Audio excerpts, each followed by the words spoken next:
Hello. Hello. Class tenth Hindi medium. Hello. Hello. चलिए देखिए आप लोग भाई, ठीक है।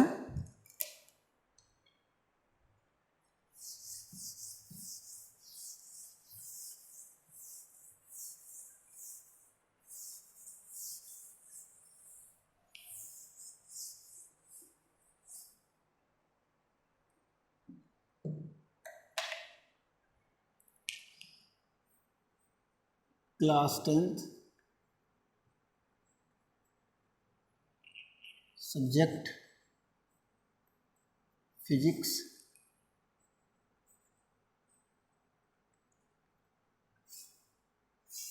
ठीक है।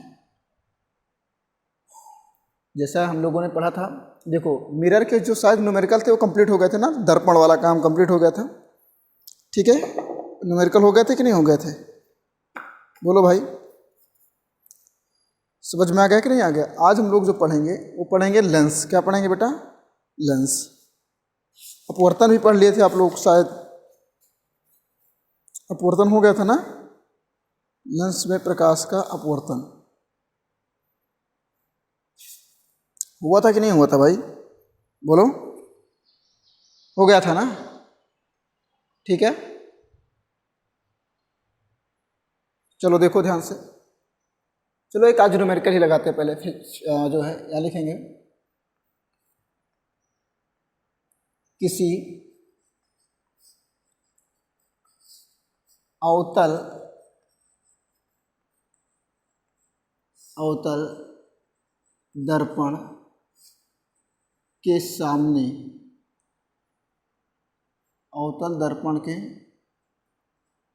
सामने, ठीक है, सामने 6 सेंटीमीटर की 6 सेंटीमीटर की कोई वस्तु रखी है, कोई वस्तु, ठीक है, 25 सेंटीमीटर दूरी पर रखी है, 25 सेंटीमीटर की दूरी पर रखी है, 25 सेंटीमीटर की दूरी पर रखी है, रखी है, ठीक है। यदि यदि दर्पण की फोकस दूरी, यदि दर्पण की फोकस दूरी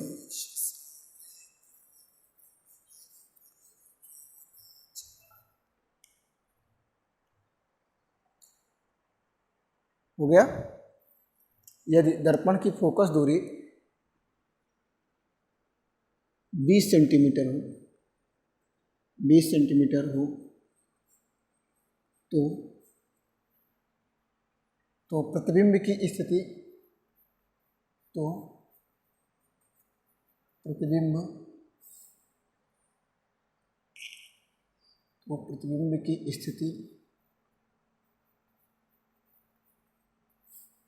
स्थिति तथा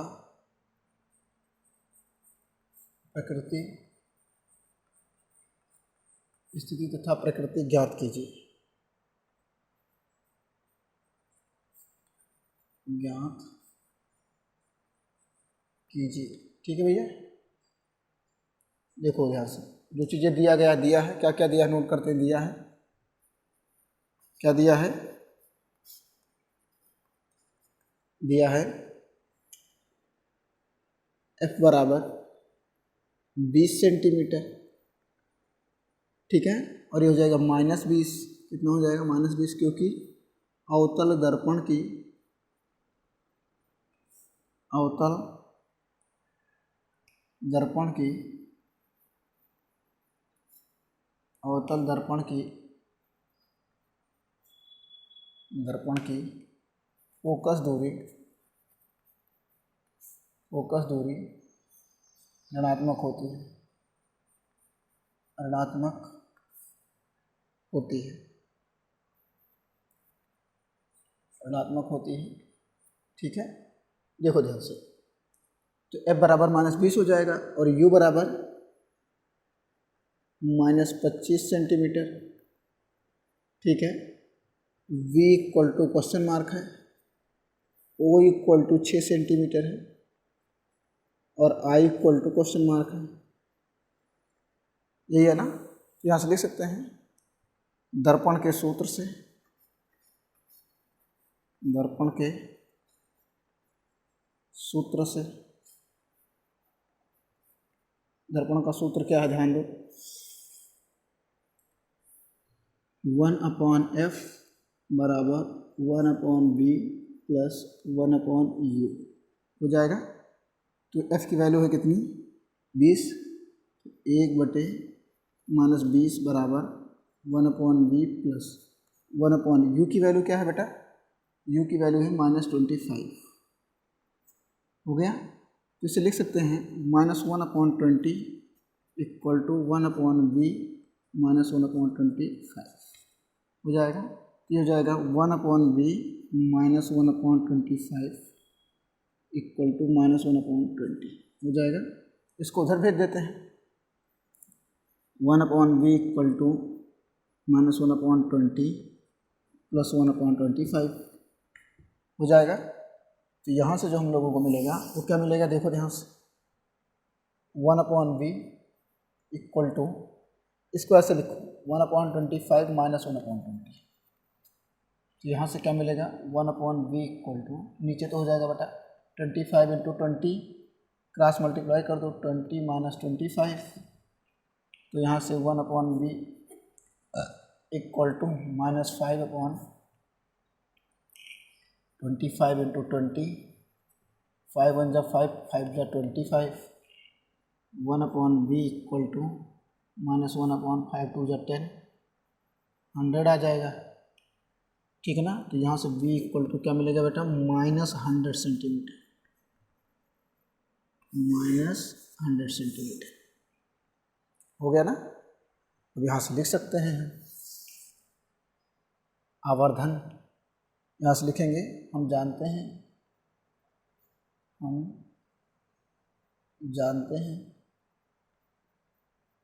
ठीक है, क्या जानते हैं,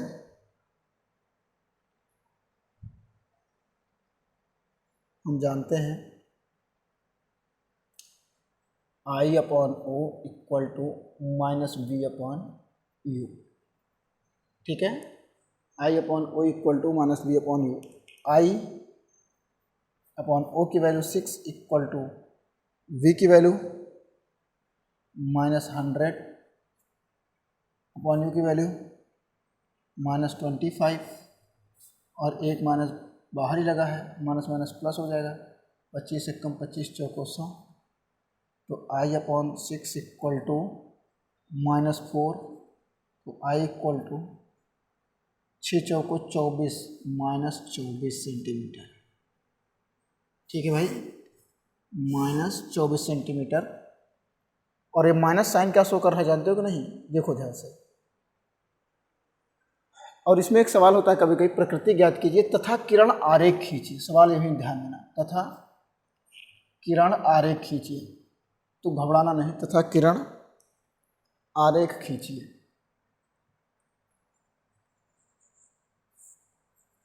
आरेख खींचिए,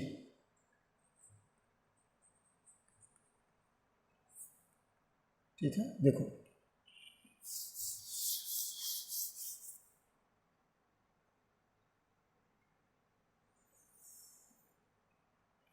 ये हमारा क्या है, अवतल दर्पण है, क्या भैया, अवतल दर्पण है,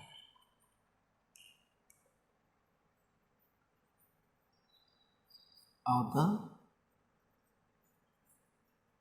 दर्पण है, ठीक है ना।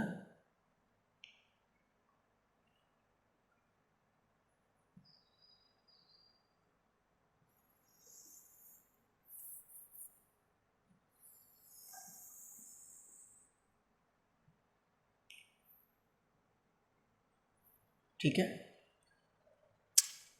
अब देखो ध्यान से, जो यहाँ पे फोकस होगा, यहाँ पे क्या होगा, फोकस एफ होगा, ये हमारा ओ है, और फोकल लेंथ कितनी दिया है, -20, कितना होगा बेटा, -20 या 20 लिख देते हैं तो इधर जानते हो पूरी चीज निगेटिव होती है, 20 सेंटीमीटर।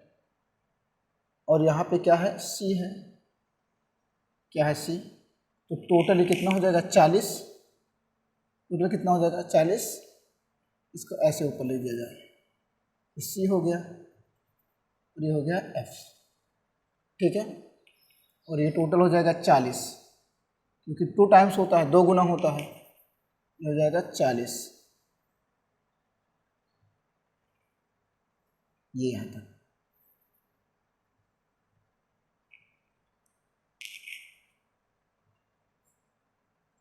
ठीक है, ये 40 हो जाएगा।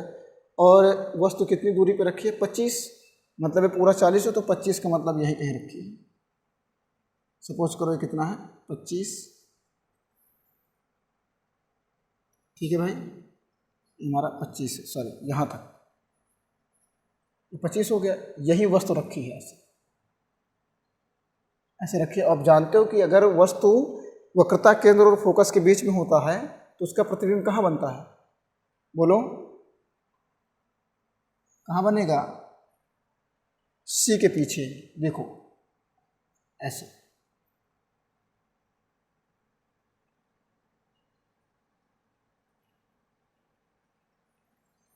ऐसे, बात समझ में आई।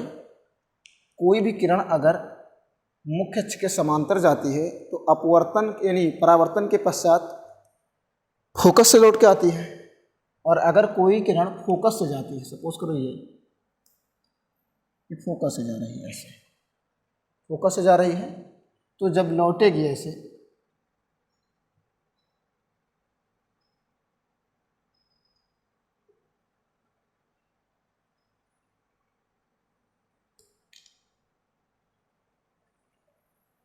कुछ इस तरीके से लौटेगी, ऐसे लौटेगी, ठीक है ना, यानी वो मुख्य अक्ष के समांतर हो जाएगी, इसके समांतर हो गई, और यहीं पे एक दूसरे को काट रहे हैं, तो इसका प्रतिबिंब यहाँ बनेगा कि नहीं बनेगा, ये, तो ये कितना आएगा, -24 सेंटीमीटर, ठीक है ना। ध्यान रखना, अगर आई का मान हमको नेगेटिव मिलता है, क्या मिलता है, नेगेटिव, तो प्रतिबिंब नीचे बनेगा, और अगर आई इक्वल टू हमको पॉजिटिव मिलता है, ठीक है, तो प्रतिबिंब कहाँ बनेगा, ऊपर बनेगा, यहाँ तो नीचे ही बन रहा है, समझ में आया ना। अब उसके बाद देखो ध्यान से, कहाँ है, प्रकृति इसके अकॉर्डिंग निकल गई, यहाँ लिख सकते हैं प्रकृति कैसी होगी, वास्तविक और उल्टा, वास्तविक और उल्टा। स्थिति कहाँ है, वक्रता केंद्र के पीछे, स्थिति कहाँ है, स्थिति लिख सकते हैं वक्रता केंद्र के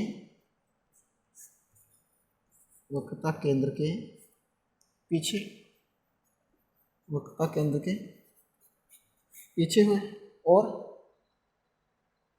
उसके बाद क्या है, ये स्थिति हो गई। आकार कह सकते हो, लास्ट टॉपिक डिफाइन करना है जो, वो आकार कैसा होगा, देखो ध्यान से, आकार होगा वस्तु से बड़ा, क्या होगा भैया, वस्तु से बड़ा, क्योंकि वस्तु कितने की है, 6 सेंटीमीटर की, वस्तु कितनी बेटा, 6 सेंटीमीटर, प्रतिबिंब कितना बड़ा बन रहा है, 24, 6 चौको 24, मतलब 4 गुना बड़ा बन रहा है, कितने गुना बड़ा बन रहा है, 4 गुना बड़ा, ठीक है ना। इसको नोट करो जल्दी, तो हो गया, क्वेश्चन अच्छा था, ऐसे सवाल अगर आएंगे तो घबराने का नहीं, ठीक है ना, हो गया ना। चलो इसको जल्दी करो, तो अगली हेडिंग है प्रकाश का अपवर्तन, अगली हेडिंग लिखना भाई,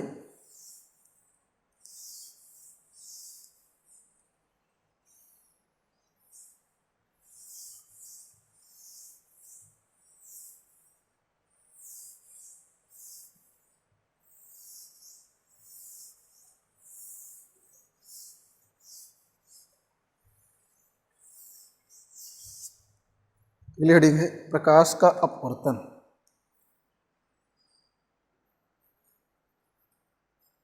प्रकाश का अपवर्तन।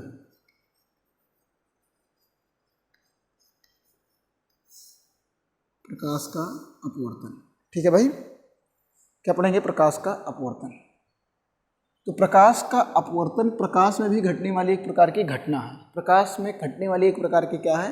घटना है। देखो कैसे, यहाँ लिखेंगे, बस कुछ नहीं लिखेंगे, यहाँ लिखेंगे जब प्रकाश की किरण,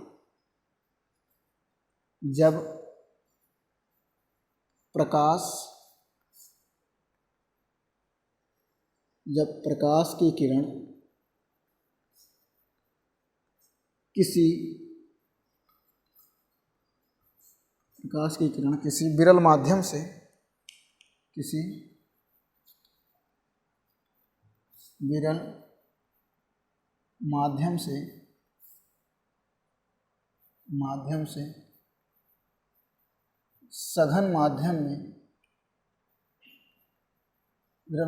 सघन माध्यम में प्रवेश करता है,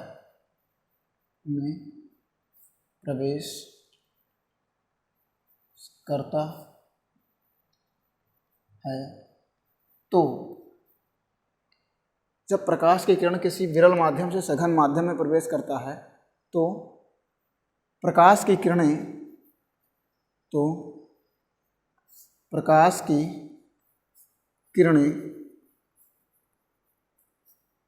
अपने मुख्य मार्ग से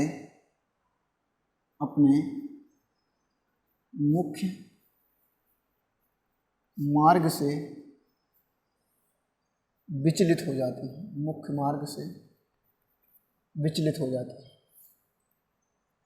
विचलित हो जाती है, ठीक है ना। प्रकाश में घटने वाली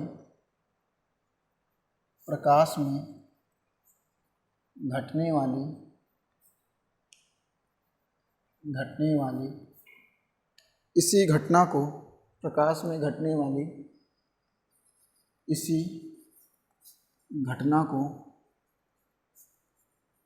प्रकाश का अपवर्तन कहते हैं। इसी घटना को प्रकाश का अपवर्तन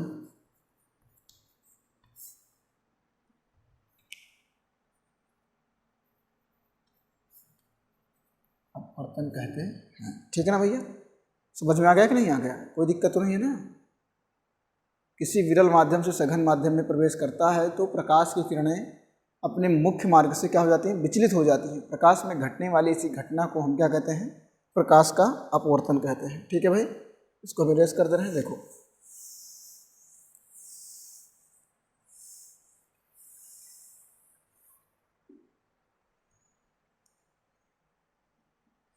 यहाँ लिखेंगे प्रकाश के अपवर्तन के नियम।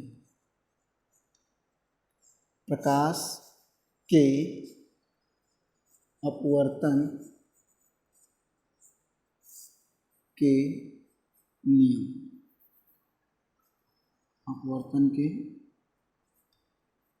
नियम, ठीक है भैया।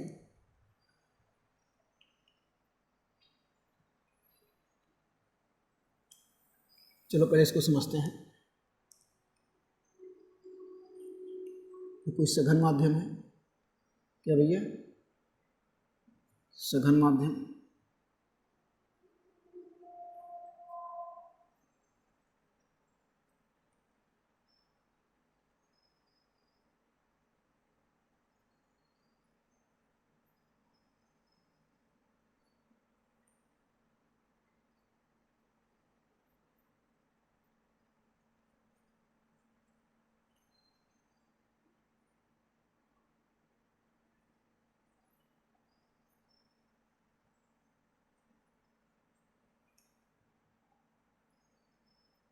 हो गया।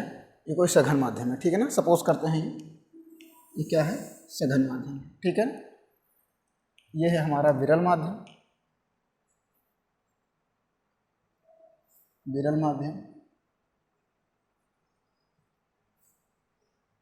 और ये है हमारा सघन माध्यम, सघन माध्यम, ठीक है। एक हमारा विरल माध्यम है और एक क्या है, सघन माध्यम, ठीक है। सपोज करो ये कोई प्रकाश की किरण है, ऐसे ऐसे, ठीक है, और यही से हमने एक अभिलंब डाल दिया है,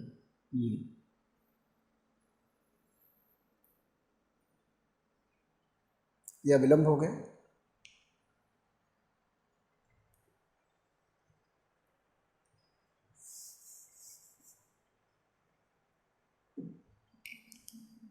देखो ध्यान से,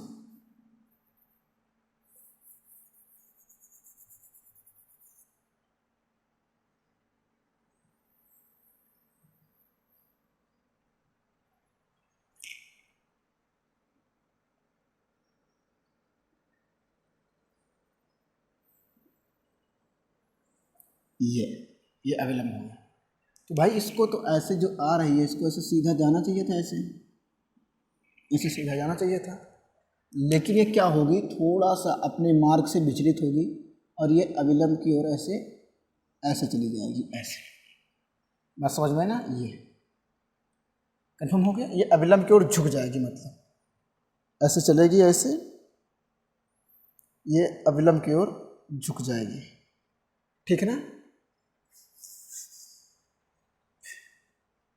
ये किरण आ रही है तो इसे हम बोलते हैं आपतित किरण। क्या बोलते हैं भैया, आपतित किरण, ठीक है।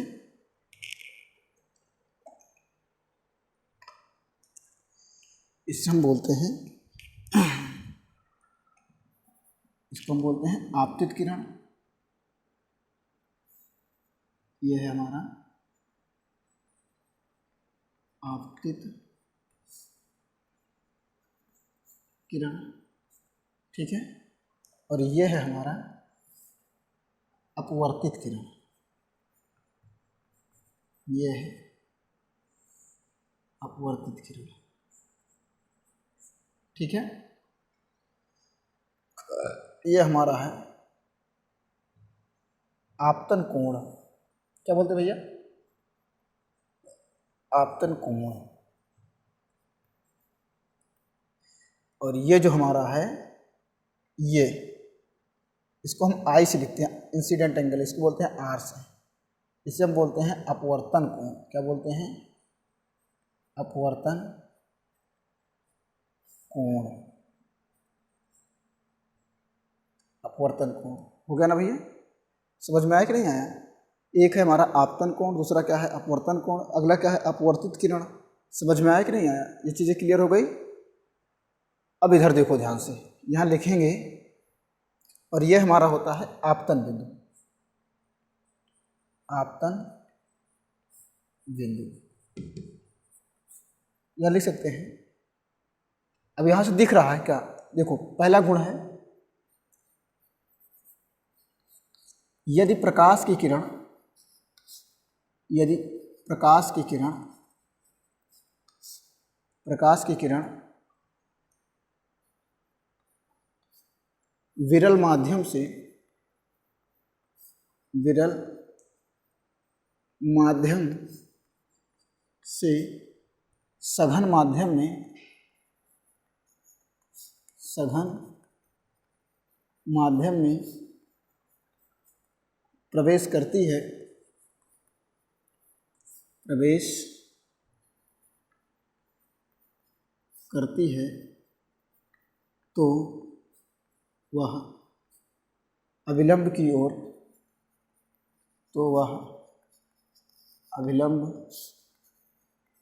की ओर झुक जाती है, अविलंब की ओर झुक जाती है। और यदि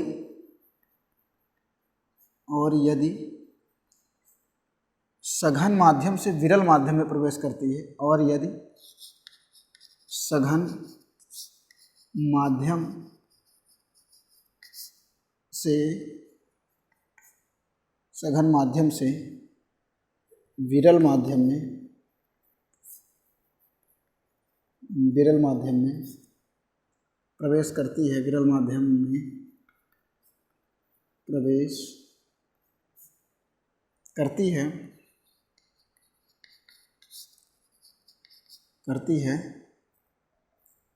हो गया, करती है तो अभिलंब से दूर हट जाती है, तो अभिलंब से दूर हट जाती है। इस चीज़ को याद रखना। यदि प्रकाश की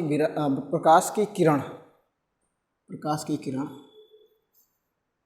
विरल माध्यम से सघन माध्यम में प्रवेश करती है तो वह अविलंब की ओर झुक जाती है, और यदि सघन माध्यम से विरल माध्यम में प्रवेश करती है तो अविलंब से दूर हट जाती है। बात समझ में आई? कोई दिक्कत नहीं है ना?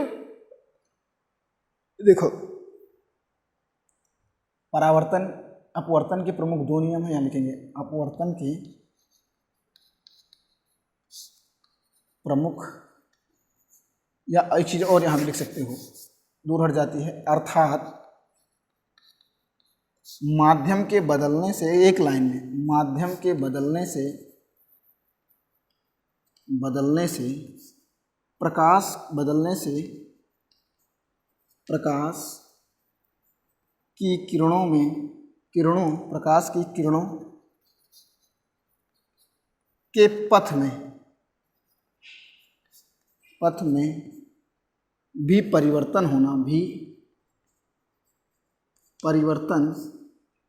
होने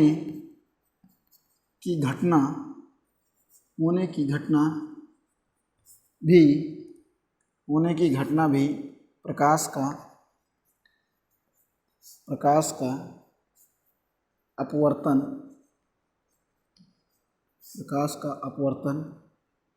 कहलाता है। नोट कर लो, इससे अच्छी डेफिनेशन नहीं मिल पाएगी भैया, जल्दी करो, इसको जल्दी करो, नोट करो।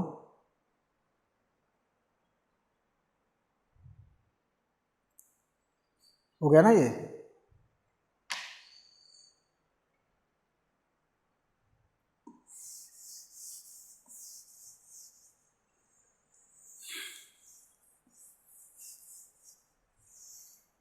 अब यहाँ लिखेंगे प्रकाश के अपवर्तन के प्रमुख दो नियम हैं।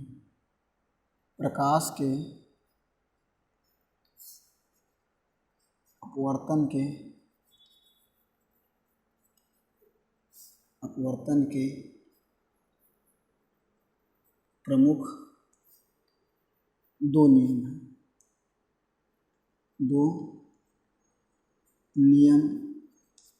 ठीक है ना? पहला नियम क्या है? देखो, रूल नंबर फर्स्ट, नियम नंबर 1,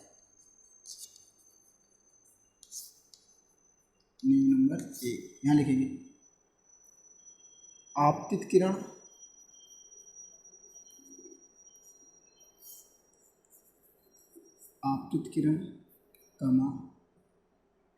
अपवर्तित किरण,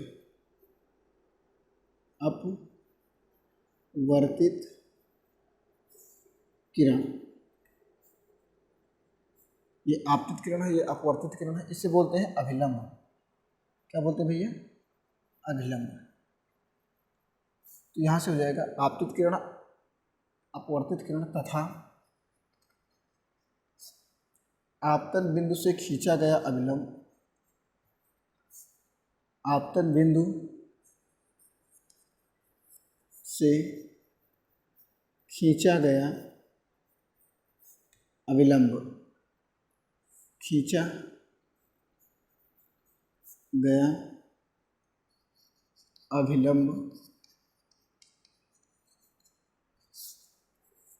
तीनों एक ही तल में होते हैं। ठीक है ना? आपतित किरण, अपवर्तित किरण तथा आपतन बिंदु से खींचा गया अभिलंब तीनों एक ही तल में होते हैं। ये पहला नियम होगा। नियम नंबर 2 क्या है?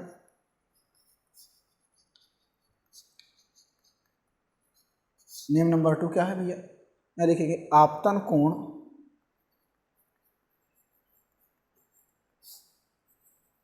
कोण की ज्या आपतन कोण की ज्या,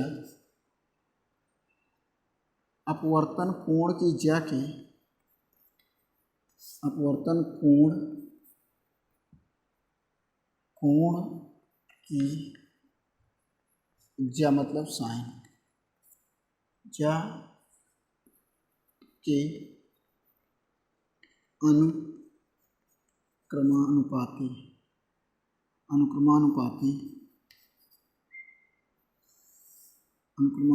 होता, ठीक है ना। आपतन कोण की ज्या अपवर्तन कोण की ज्या के अनुक्रमानुपाती होता हो गया ना भैया। यहाँ लिखेंगे अर्थात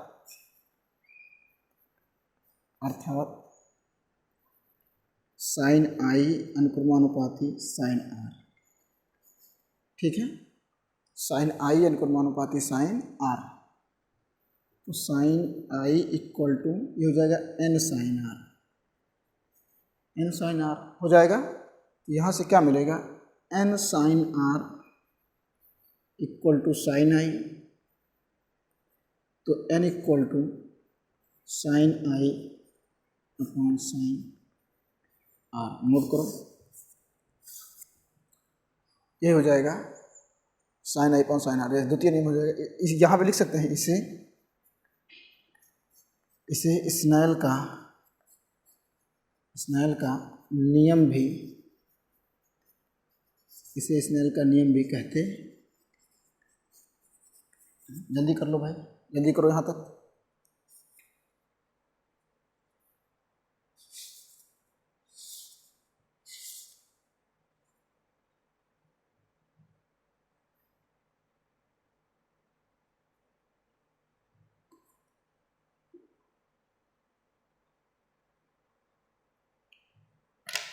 हो गया ना, ये हो गया। अब इसको मिटा दे रहे हैं।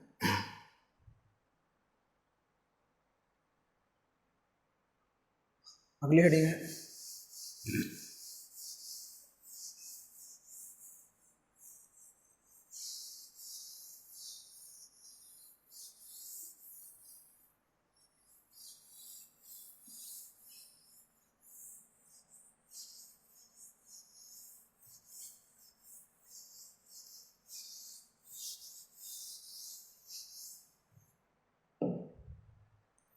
देखो ध्यान से, यहाँ अगली हेडिंग लिखेंगे अपवर्तनांक एवं प्रकाश की चाल। यहाँ लिखेंगे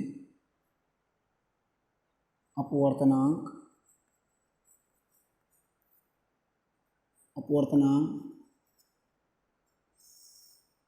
कामा निर्वात में प्रकाश की चाल, निर्वात में प्रकाश की चाल, निर्वात में प्रकाश की चाल, निर्वात में प्रकाश की चाल तथा माध्यम में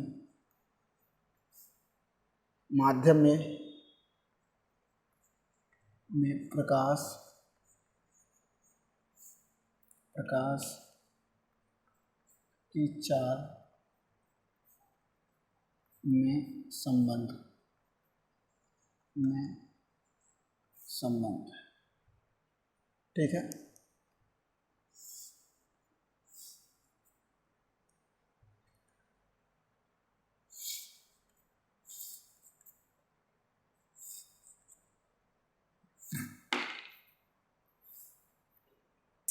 हो गया भैया।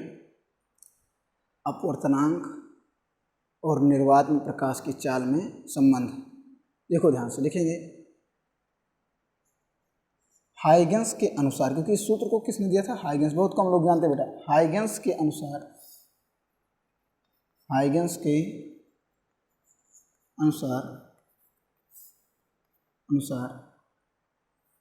निर्वात में प्रकाश की चाल, निर्वात में प्रकाश की चाल, निर्वात में प्रकाश की चाल तथा निर्वात में प्रकाश की चाल तथा माध्यम में तथा माध्यम में प्रकाश की चाल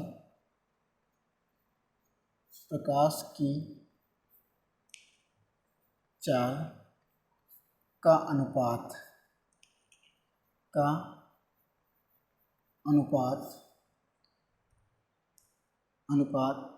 अपवर्तनांक के बराबर होता है। माध्यम के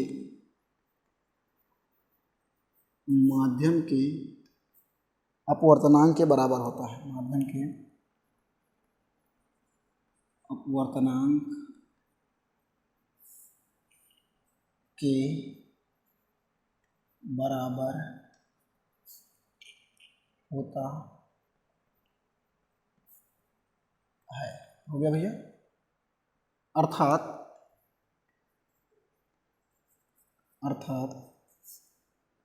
n बराबर, या ऐसे लिख सकते हैं, अर्थात अपवर्तनांक बराबर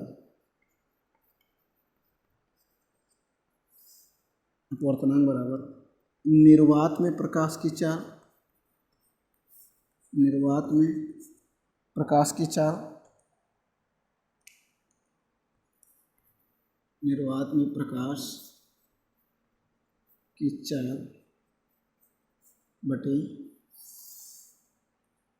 बटे माध्यम में प्रकाश की चाल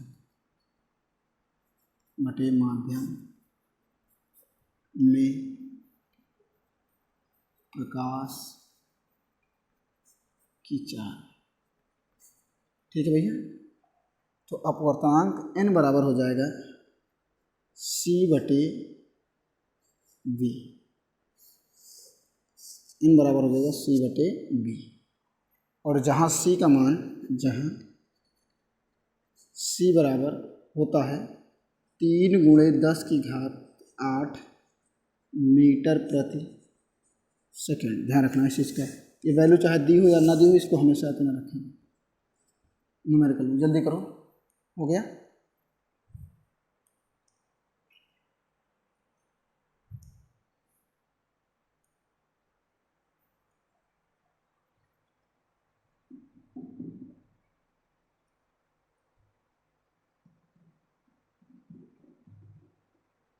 हो गया ना भैया।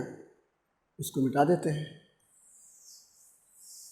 क्लियर हो गया? कोई दिक्कत तो नहीं है ना?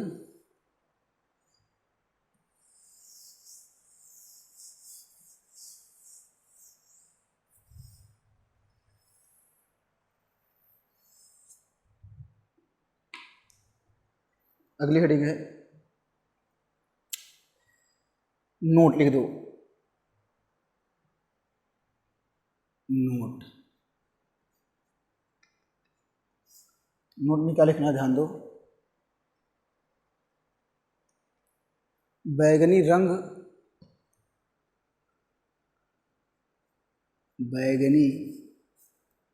रंग का अपवर्तनांक, बैगनी रंग का अपवर्तनांक सबसे अधिक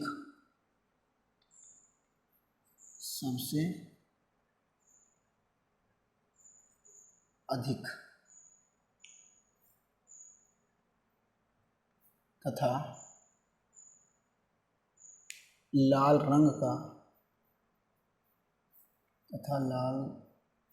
रंग का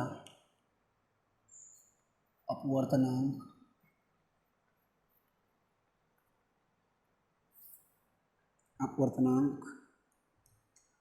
सबसे कम होता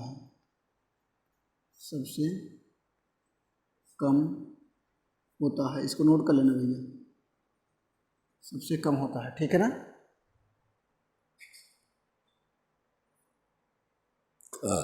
हो गया ना? अगले हेडिंग लिखना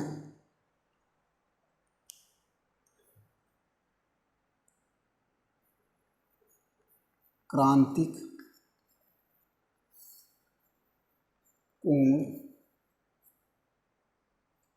कोण तथा पूर्ण आंतरिक परावर्तन। क्रांतिक कोण तथा पूर्ण आंतरिक परावर्तन, क्रांतिक कोण तथा पूर्ण आंतरिक परावर्तन।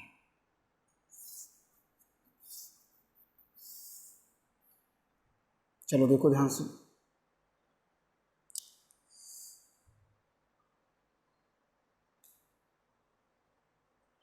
लिखेंगे, पहले हेडिंग लिखेंगे क्रांतिक कोण,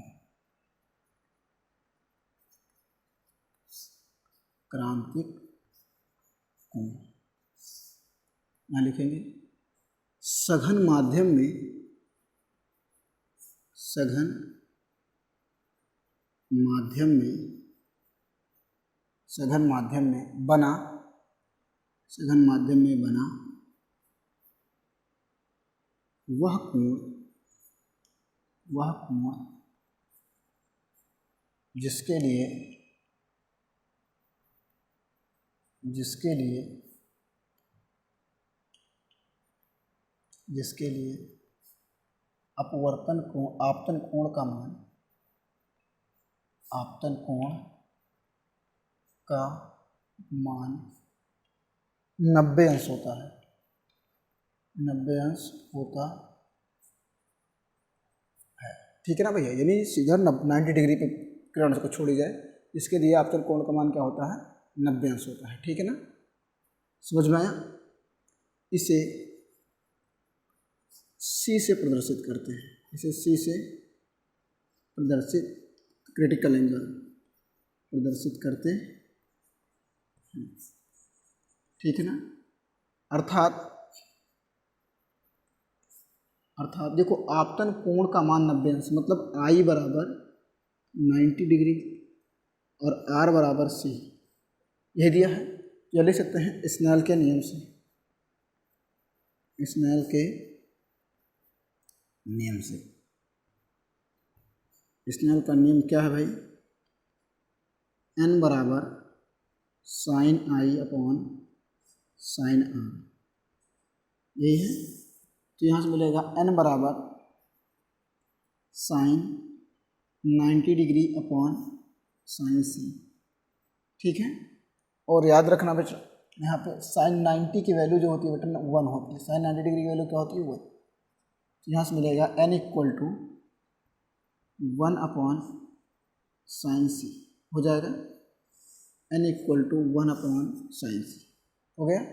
और यहाँ लिख सकते हैं उपरोक्त व्यंजक ही, उपरोक्त व्यंजक ही, उपरोक्त व्यंजक ही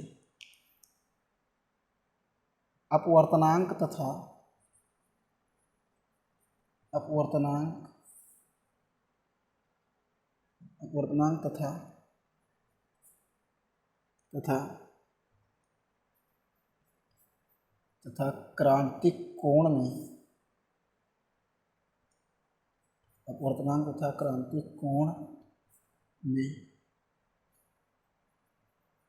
में संबंध कहलाता है।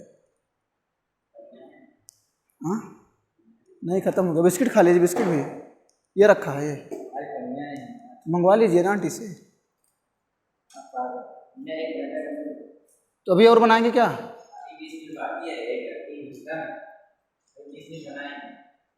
अभी 3 घंटा ही नहीं हुआ।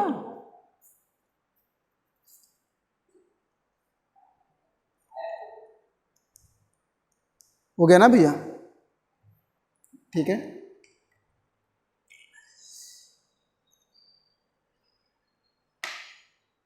हो गया भैया, अगली हेडिंग लिखना पूर्ण आंतरिक परावर्तन। अगली हेडिंग है पूर्ण आंतरिक परावर्तन।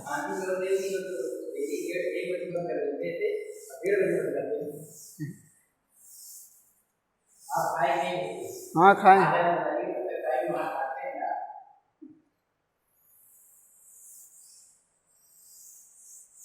पूर्ण आंतरिक परावर्तन,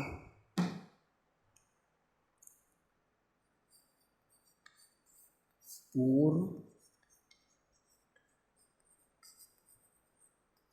आंतरिक परावर्तन, ठीक है ना, पूर्ण आंतरिक परावर्तन।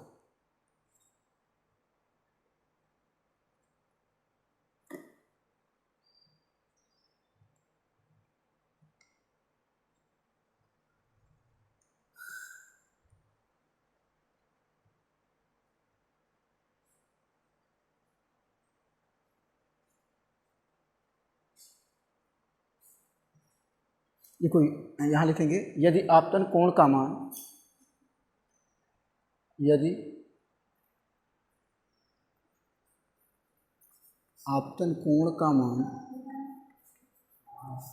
यदि आपतन कोण का मान, यदि आपतन कोण का मान क्रांतिक कोण से, क्रांतिक कोण से, यदि आपतन कोण का मान क्रांतिक कोण से अधिक कर दिया जाए, क्रांतिक कोण से अधिक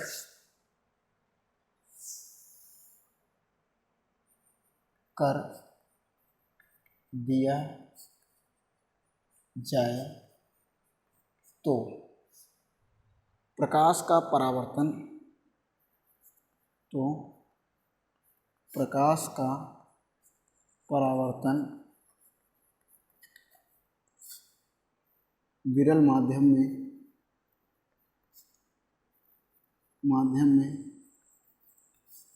नहीं होता है, विरल माध्यम में नहीं होता है, ठीक है ना, विरल माध्यम में नहीं होता है।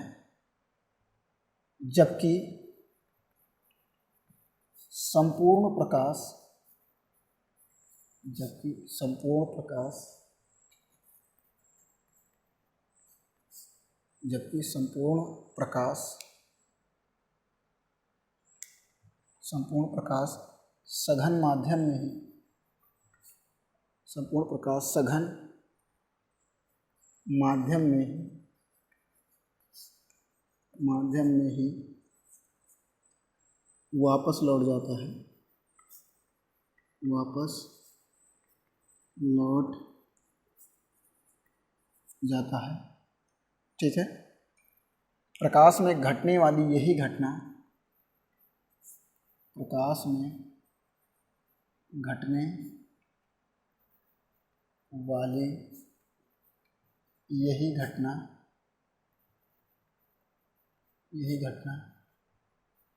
पूर्ण आंतरिक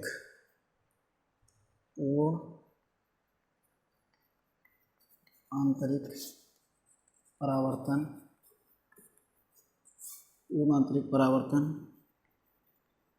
कहलाता है, पूर्ण आंतरिक परावर्तन कहलाता है। समझ में आ गया ना भैया, जल्दी कर लो। पूर्ण आंतरिक परावर्तन हो गया,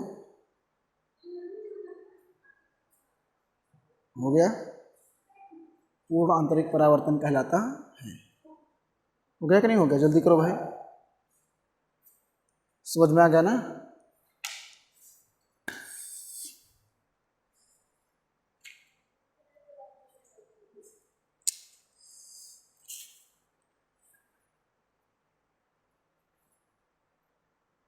अगर प्रकाश के अपवर्तन की घटना आप लोगों को प्रैक्टिकली देखना हो तो कांच का एक गिलास लेना और कांच के एक गिलास में, ठीक है ना, पानी भरना और पानी भरने के बाद जो है उसमें एक पेन डाल देना, ठीक है ना। जब पेन डालेंगे तो वो जो पेन डालोगे आपको टेढ़ी दिखाई देगी, ठीक है ना।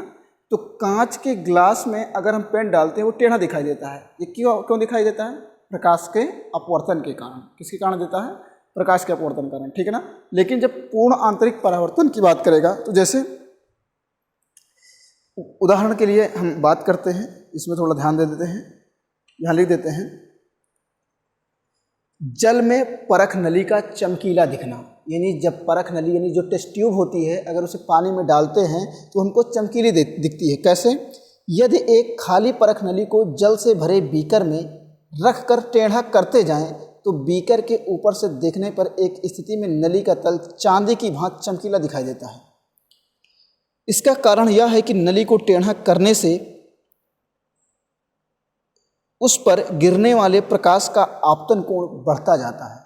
क्या हो जाता है? आपतन कोण बढ़ता जाता है। जब यह कोण कांच वायु के क्रांतिक कोण से बड़ा हो जाता है, तो कांच और वायु के बीच का क्रांतिक कोण आपको बता दें 41 डिग्री 49 मिनट होता है। कितना होता है? 41 डिग्री 49 मिनट से बड़ा हो जाता है, तो प्रकाश के भीतर वायु में नहीं जाता, बल्कि नली की दीवार पर पूर्ण परावर्तित होकर आँख में पहुँचने लगता है और हमें नली चमकदार दिखाई देने लगती है। बात समझ में? अब उसका कह रहा है यदि परख नली में जल भर दें तो नली चमकीली नहीं दिखाई देती, क्योंकि कांच जल के लिए क्रांतिक कोण कांच के क्रांतिक कोण से बहुत बड़ा होता है, अतः इस स्थिति में प्रकाश का पूर्ण परावर्तन नहीं हो पाता। अगली हेडिंग है, जिससे अगला है कांच में पड़ी दरारों का चमकना। ठीक है, जब खिड़की में लगा कांच चटक जाता है तो उसमें दरारें पड़ जाती हैं, जिनमें वायु की पतली परत आ जाती है। ये दरारें देखने पर चमकती दिखाई देती हैं। इसका कारण यह है कि इन दरारों पर पड़ने वाला टेढ़ा प्रकाश वायु की परत में नहीं जाता, बल्कि कांच वायु की सीमा पृष्ठ से पूर्ण परावर्तित होकर आँख में पहुंच जाता है।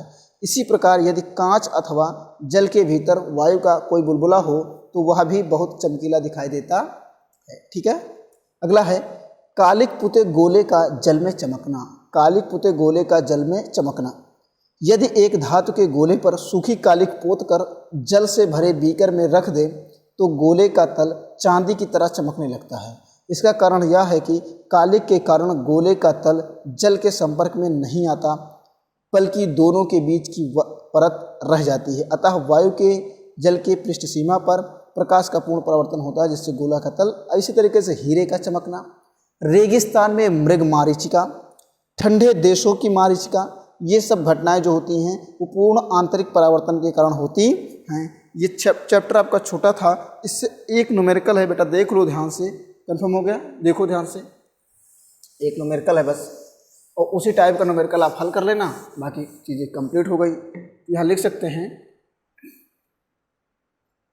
यदि जल का अपवर्तनांक, यदि जल का अपवर्तनांक, यदि जल का अपवर्तनांक 1.5 हो तो जल में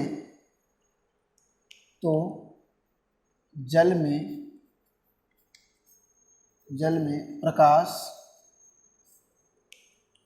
की चाल ज्ञात कीजिए। तो जल में प्रकाश की चाल ज्ञात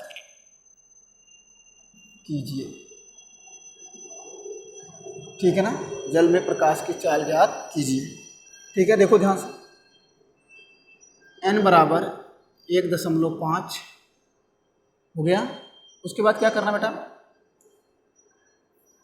c बराबर तो हम लोग जानते हैं 3 × 10⁸ मीटर पर सेकेंड, और c बराबर हो गया, v बराबर क्वेश्चन मार्क है, हम जानते हैं, लिख सकते हैं, या हाइगेंस के सूत्र से, हाइगेंस के सूत्र से। हाइगेंस का सूत्र क्या है? n बराबर c/v अपॉन मल्टीप्लाई कर दो nv = c, then v = c/n। यहाँ से v = c की वैल्यू कितनी है? 3 × 10⁸ बटे 1.5। ये डेढ़ है, कम, 1.5 दूना 3, डायरेक्ट लिख रहा हूँ। v = 2 × 10⁸ मीटर पर सेकेंड। यहाँ से एक चीज़ और निकल के आ रहा है कि पानी में जब प्रकाश की चाल गई तो कम हो गई। वहाँ देखो 3 थी निर्वात में, और यहाँ क्या हो गई? 2। तो यहाँ लिख सकते हैं अतः जल में प्रकाश की चाल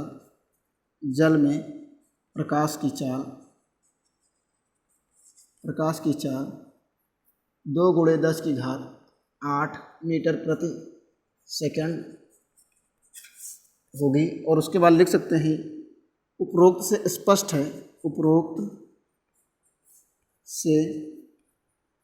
है कि जब प्रकाश